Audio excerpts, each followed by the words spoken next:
أعوذ بالله من الشيطان الرجيم. بسم الله الرحمن الرحيم. Dear brothers and sisters, Quranic journey. Assalamu alaikum wa rahmatullahi wa barakatuh. So I was going through a few verses from Surah Al-Baqarah in which Allah subhanahu wa ta'ala handles and caters a genuine concern of His creation. His creation, the angels are genuinely concerned about something that Allah subhanahu wa ta'ala is doing. And Allah subhanahu wa ta'ala doesn't tell them to keep quiet and just watch, but He actually handles their question. He answers them at different levels until they get their peace and satisfaction in their heart. And it's so beautiful how Allah subhanahu wa ta'ala connects with His creation. This is an example for which Allah subhanahu wa ta'ala is telling us that if you have a genuine concern, if you have a question, don't forget to ask me directly. The best person, the best being who could answer your concerns and questions is me. Sometimes we totally forget Allah subhanahu wa ta'ala. We go after every other person. We look into every book, but we don't make a connection, personal connection with Allah subhanahu wa ta'ala to find the answer for our genuine concerns and questions that are bothering us. Look at this. So Allah subhanahu wa ta'ala tells the angels in verse number 30, Surah Al-Baqarah, وَإِذْ قَالَ رَبُّكَ لِلْمَلَائِكَةِ إِنِّي جَاعِلٌ فِي الْأَرْضِ خَلِيفَةً. I'm going to make a khalifa in the earth. I'm going to make someone who's going to take care of the affairs of this earth. Now, look at the kind of answer the angels are giving. So they're so free in speaking to Allah subhanahu wa ta'ala when they're genuinely concerned, that right away they didn't say subhanallah or like, oh wow, that's so amazing, oh Allah. But once they had the genuine concern, and we know that angels are genuinely serving Allah subhanahu wa ta'ala and they're showing their genuine concern, they said, قالوا أتجعل فيها من يفسد فيها ويسفك الدماء. Are you seriously going to appoint someone in the earth who is going to create fasad in the earth and he's going to do bloodshed? Imagine, Allah subhanahu wa ta'ala is calling them for the inauguration of the greatest creation that He has ever made, and this is the concern that the angels have. And then they don't stop here, but they also say that وَنَحْنُ نُسَبِّحُ بِحَمْدِكَ وَنُقَدِّسُ لَكَ. You know what, Ya Allah? If you wanted to make anyone as Khalifa on the earth, first of all, this shouldn't be the person. And if you really wanted to do it, why not us? وَنَحْنُ نُسَبِّحُ بِحَمْدِكَ. We are the ones who glorify you. We are the ones who do your taqdees. We are the ones who do ibadah. We are the ones who are constantly worshipping you and glorifying you. Why not us? Allah subhanahu wa ta'ala didn't make them quiet. That how dare you raise your question and objection or whatever concern you have in front of a being who is all-knowing and who is your creator. But He said what? He said, look, do you trust me, angels? If you trust me, then قَالَ إِنِّي أَعْلَمُ مَا لَا تَعْلَمُ. First of all, understand that I know something which you don't know. So have some patience. Okay? Calm down. We'll talk about it. Verse number 31. Then Allah subhanahu wa ta'ala didn't stop at this point. He wanted to completely convince the angels. And so He went on to train Adam alayhi salam, as we read in this verse, وَعَلَّمَ آدَمَ الْأَسْمَاءَ كُلَّهَا. And so He taught. We're not going to go into the details of what was exactly that was taught. Sometimes, it's better to get the overall message from the verse, and then we can go deeper in it later on. But we shouldn't get distracted from the main context and the main message of this verse just because we are not understanding the details. So وَعَلَّمَ آدَمَ الْأَسْمَاءَ كُلَّهَا. So Allah subhanahu wa ta'ala taught the names or something that Adam alayhi salam was able to learn, all of it. And then ثُمَّ عَرَضَهُمْ عَلَى الْمَلَائِكَةِ. And then He gave it to the malaika. فَقَالَ. And then He said, look, this is a merit-based exam, okay? You guys thought that you're better than Adam. You thought Adam is not eligible for being a Khalifa on the earth.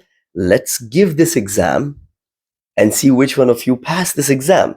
If you pass this exam, okay, you were right. But if Adam passes this exam, then I was right in making him the Khalifa of the earth. So he taught Adam alayhi salam, and then he gave a test to Adam and all the malaika. فقال أنبئوني بأسماء هؤلاء إن كنتم صادقين. He said, tell me what these names are if you are truthful in your claim. So we see that this is a test.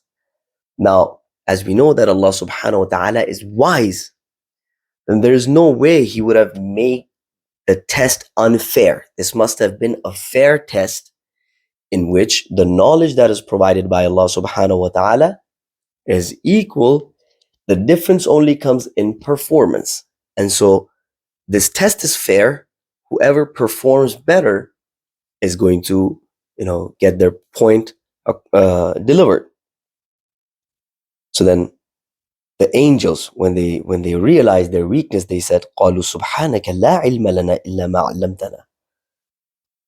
Oh Allah, subhanallah, we don't know anything but what you tell us. So there's a specific quality in humans that is different from angels, which makes them come to the conclusions that they have not already been provided.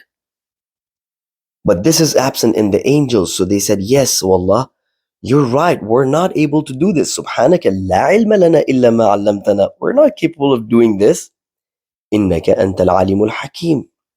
There's no doubt that you are alim and hakim. You are all knowing and you are all wise. Now Allah subhanahu wa ta'ala could have stopped at this level that, okay, you lost, you accepted defeat yourself. But no, Allah subhanahu wa ta'ala wants to convince you.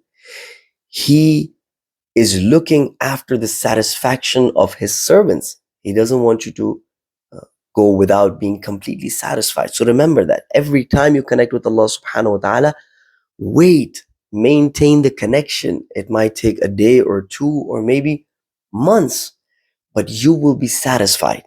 No one will leave the door of Allah subhanahu wa ta'ala without being completely satisfied. And this is one of the greatest examples.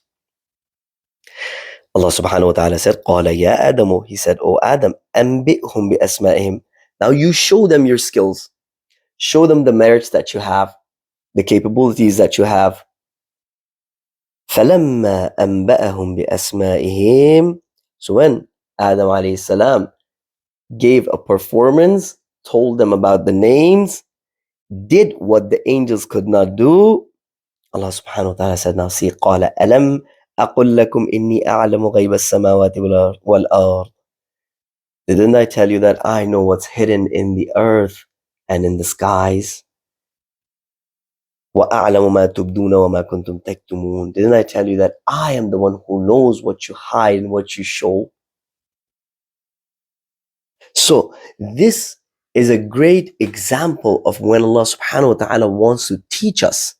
He's teaching us that whenever we have a genuine concern, look, Shaitan also asked a question from Allah subhanahu wa ta'ala. And he said, why should I do sajda in front of Adam? Why did Allah subhanahu wa ta'ala not answer him in this way? Because Shaitan's question was not out of his genuine concern for Allah subhanahu wa ta'ala's system. Shaitan questioned the criteria that Allah subhanahu wa ta'ala had kept for evaluating His creation. The malaika knew the criteria. They said, وَنَحْنُ نُسَبِّحُ بِحَمْدِكَ وَنُقَدِّسُ لَكَ. Oh Allah, a criteria in your eye is who does more ibadah, who worships you more without doing shirk. And a criteria in your eye for someone who would be marked as a bad person is who sheds blood and who does fasad. But Shaitan didn't say this. Shaitan said, oh Allah, my criteria is who is made from fire and who is made from teen, from soil. This was his own criteria that he was presenting. So it was not out of a genuine concern for the system of Allah subhanahu wa ta'ala or for self-improvement. He had already made a decision that what he's thinking is right and his concerns are correct and the way he's evaluating things is correct. So therefore, Allah subhanahu wa ta'ala didn't cater his question. So what we get out of this is, if you have a genuine concern, if you have a genuine question, if you are asking yourself a question constantly, and you go scroll down to different videos and different books and different places you go, and you don't find the answer, don't forget to ask Allah subhanahu wa ta'ala directly and allow him to guide you towards the correct answer and towards the peace of heart. Jazakumullah khairah. May Allah subhanahu wa ta'ala illuminate your hearts with the light of the Holy Quran. Fi amanillah.